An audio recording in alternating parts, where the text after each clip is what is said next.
Құрметті Өзбекстан Республикасы, Науаи облысы Үшқұдық қаласындағы қандас бауырлар, қанымыз бір қазақ бауырлар, сіздерді халықаралық балалар күнін қорғау мерекесімен шын жүректен құттықтаймын, және де концерт беріп отқан Аққанат тобына үлкен табыс тілеймін. Осы топтың жетекшісі Қайрат Ахметов мырзаға үлкен сәттілік тілеймін. Шығармашылықтарыңыз шыңдала берсін, алар асуларыңыз, шығар биіктеріңіз көп болсын.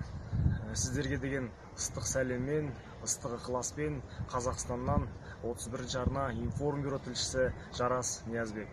Ассалаумағалейкум, ерлестерім, ауылдастарым, елім, жұртым, ағайын туыстарым. Мынау бүгін видеода сіздерге әйтеуір өзіміздің ойымыздан шыққан тілек ниетімізді білдірейік деп жатырмыз. Осы бір шараны ұйымдастырып жатқан Қайрат бауырымызға көп рахмет айтамыз. Қайраттың жырларын, әндерін көп тыңдап жүрміз ғой.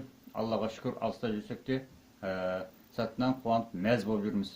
Айналайын Қайратжан бауырым, талабың оң болсын, өнерің өрге жүзе берсін, шабытың шарықтай берсін, еліңді, жеріңді, халқыңды, қазағыңды қуантар жырларың мен әндерің көп болсын. Отбасыңда аманшылық болсын, денсаулығың мықты болсын. Бауырым, тілекшіміз, алыста жүрсек те тілекші ағаларыңның біріміз. Армысың қасиетті құл-құдығым, мәңгілік таусылмайтын жыр құдығым. Сағынышты сәлемін қабыл алшы, өзіңнен түлеп ұшқан бір қызым. Туған жеріме, еліме сағынышты сәлемімді жолдаймын. Қазір менің көз алдыма қолымда оқушының дәптері мен қаламы бар. Сол дәптерде аз ғана жыр шумақтар бар. Кішкене ғана бала Қайрат келіп отыр. Ол жыр шумақтары негізінен ана туралы болатын. Әрине, ол анасын аңсаған кішкене ғана сәбидің жүрегінен шыққан сағынышты жырлары болатын. Міне бүгінде сол сәби есейіп азамат болды. Баяғы кішкене жыр шумақтары салиқалы, мағыналы өлеңдерге айналды. Шумақтардың аясы кеңейді. Ал бала Қайрат, ақын Қайрат, әнші Қайрат, асаба Қайратқа айналды. Онымен де тоқталмай, қазіргінің тілімен айтсақ, продюсерлік қырында көрсетіп жүр. Айналайын Қайратжан, халқымыз айтады, жігітке жеті өнер аз дейді. Енді бірде бұлақ көрсең көзін аш дегенде мақал бар. Міне осылардың барлығын ұштастырып алып жүрген саған үлкен рахмет. Мынау жетектеп жүрген аққанатыңның қанаты талмасын, биіктерге самғасын. Сендердің шыққан биіктеріне мақтанып марқайып отырамыз. Ал өзіңе тек қана жемісті табыс тілеймін. Қашанда амандықпен кездесейік. Сәлеммен апайым Алтынай, Тараз қаласынан.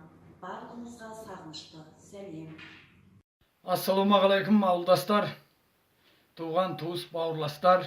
Бүгін міне Теміртау қаласынан өзіміздің туған елге құл-құдыққа бір ыстық ықыласымызды, сәлемімізді жолдамақшымыз.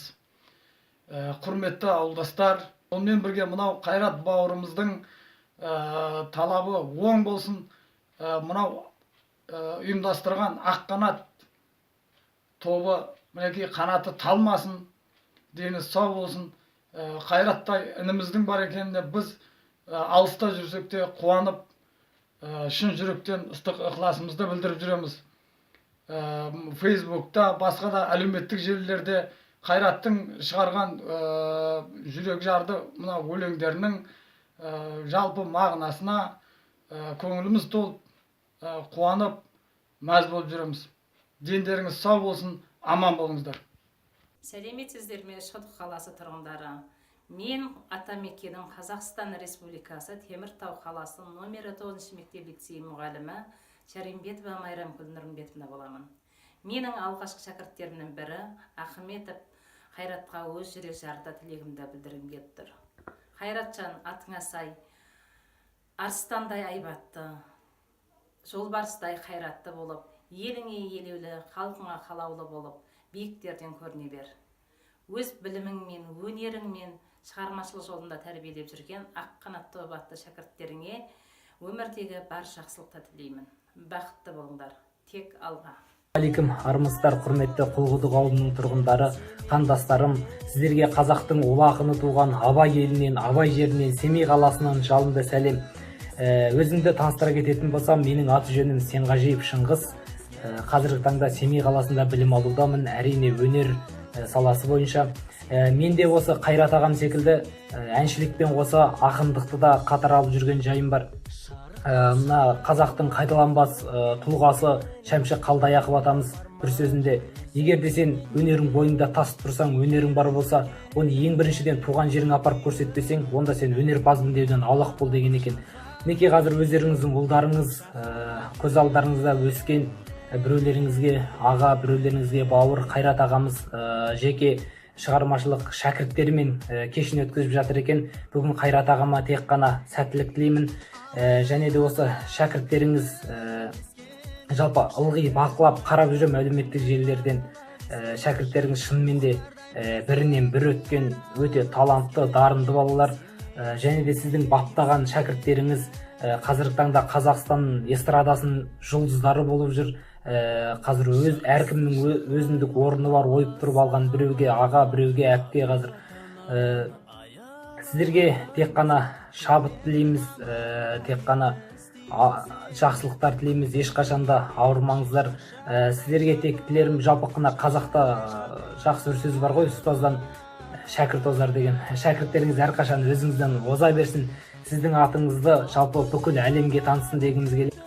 Сіздерге тек қана жақсылық тілеймін, ешқашанда шабыттарыңыз мұқалмасын. Тек қана осы өнер дейтін аспанда биік самғай беріңіздер, жетер жетістіктеріңіз көп болсын. Арнайы сіздер үшін мен Шыңғыс Сенғажиев, Семей қаласынан.